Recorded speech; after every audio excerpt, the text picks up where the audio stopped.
What is going on, my future meta millionaires? It is your boy Terry Stonkers, and welcome to the channel, baby. Buy the dip. All right, guys, I do got to say that I did buy the dip today in ticker symbol MMAT. I had to grab some shares. I just couldn't pass them up at these prices, so just wanted to put that out there. I did buy just 100 shares today, add my position, get my dollar cost average down. So yeah, still really excited about MMTLP. Was just on the live stream with Roller Pigeon earlier. She had some great stuff. She gave us some hints in there. A little bit of cryptic messages, but we like the cryptic stuff. We're used to that from George. So make sure you go check out her live stream she did. I believe she's going to put out a video as well after the live stream to kind of go over a special conversation that she had with someone to talk about the dividend. And she's still more excited than ever. So like I said, a lot of things are coming here, possibly this week. We will see. New Year's could possibly be something big. But in this video, we got some stuff to talk about actually with ticker symbol MMAT. I'm going to give you the Fintel information after we go over this information here. So make sure you stay tuned. All right.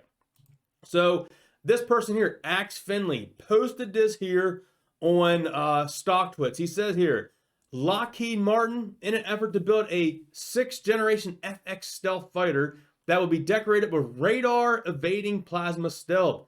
And those who manufacture will include metamaterial application, potentially ushering in a new generation of aviation warfare. Not only are we starting to make our presence felt in Japan, but we have a long-standing relationship with Lockheed Martin. I'm not aware of any other metamaterials companies that they have worked with, but even if they are, some they certainly can't produce at scale that we can. In fact, isn't their name on our new building? Even if we got the tiniest slice of the pie, we'd be talking millions easily. Just saying. And here is a picture of this article here. If you click on that, it'll take you to this article here. Now, this article was published about almost a year, a little over a year ago. It was published December 17, 2020. But you got to keep in mind, this is some high-tech, big money stuff. Here, look at this. Japan invests $48 billion in development of metamaterial FX stealth fighter. And down here is pretty interesting. This was back last year when they announced this, and here it says, but the advance won't, let's just go over the whole thing actually. Japan announced a partnership with defense giant Lockheed Martin in an effort to build a 6th generation FX stealth fighter that would be decorated with radar evading plasma stealth. And for those, manufacturer will include metamaterial application, potentially ushering a new generation of aviation warfare. But the advance won't come cheap, with the Japanese Air Defense Force reporting expected to develop 90 of these machines at a staggering cost of $48 billion. So back to that article here of Axe Finley saying, even if we get a slice of the pie of this, we could be talking millions, because this is a $48 billion project, and we don't need to be a part of it. We could just be doing like the, the glass, the metamaterial glass. So that way it could protect against laser strikes and things, and we could be talking big money to protect these pilots and these fighter jets. So yeah, super exciting stuff there. I also had a viewer send me this here. We talked about here, he also said about how our new building is going to be beside Lockheed Martin. Now, I did have a viewer send me this person. I believe Sterling covered this in his video as well, so make sure you go check out Sterling, because this person said he saw it on Sterling's video and he sent it over to me. So I just want to give credit. Sterling has this on his channel, and thank you to the viewer that sent me this information as well. So this person here on Stock Twits, GareBear67, lives in Nova Scotia and got pictures at the new facility. And we're referencing this because of this here, talking about how Lockheed Martin, we're neighbors in a sense, and we're going to go over some of these pictures he has. And it might be best, here we go. So here's kind of the facility, as you can see right there. And let's go up to this picture. This here is kind of front of the building. You can see it's all like, boarded up there so no one can see, but you can see down here, there is a brick. And he does get a picture of inside of the building. So here you can see. It says here, the door was open and he spoke to a worker that was on the break. And here you can see all the materials in here, the drywall looks like, and looks like a lot of work is going on. You can see all the drywall over here. Yeah, a lot of work to be done, but you know, they're working on it. Here you can see 3 of 3 great progress, this picture he posted. They got to get the ceiling done here, drywall on the side. So yeah, going to be a lot of work going on here. And as we keep going up, here it is. He said he spoke to one of the workers and they told him they're very aggressive at getting it done. All right. And if we go up here. Yes. Okay. So here's the picture that he posted from earlier today. And as you can see, next to our building is right there. Lockheed Martin. Actually, let's zoom in on this picture and you're going to see, boom, there we are, guys, next to Lockheed Martin. Now, how fitting is that in a sense that we are going to be next to Lockheed Martin, which is referenced in this article here. So yeah, going to be super exciting. I'm just tickled. So make sure you go follow here. Here you can see Lockheed Martin in Canada. You guys, a picture of it here. It's just next door to our building, so that is super exciting as well. Oh, that still takes you to the website. I didn't want to do that. But yeah, just exciting. So here they say, it's not the furniture store, it's adjacent. I was there today. There was a call center there years ago. The unit is very big. Look at my post of the pics from earlier. So make sure you go follow here, Gare Bear. Actually, I got to follow him. Make sure you go follow Gare Bear 67. Here he has a license plate, Nova Scotia Meta. He has a lot of pictures, a lot of posts back here, even before Christmas. The man lives near here, so he can drive by. Here's a picture that he took where he said, "Merry Christmas to George," and it has the building permit, and you can see it all right here. Actually, let me deactivate the camera. There we go. Okay, so here you can see the stuff here. The address of the property is 60 Highfield Park, Dartmouth, Nova Scotia.